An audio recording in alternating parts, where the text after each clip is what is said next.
Hello friends, today in this video I will show you how to fix microphone not working properly on the Xbox app. So guys, click on start, settings, here click on sound. Now scroll down and click on more sound settings.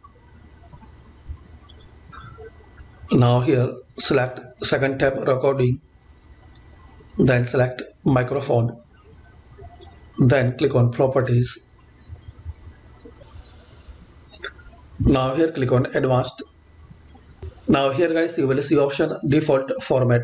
Select the sample rate and bit depth to be used when running in shared mode. So click on this drop down and select best sound format which you have and unselect this both option. Then click on apply. Now click on OK. Again click on OK. Now restart your PC.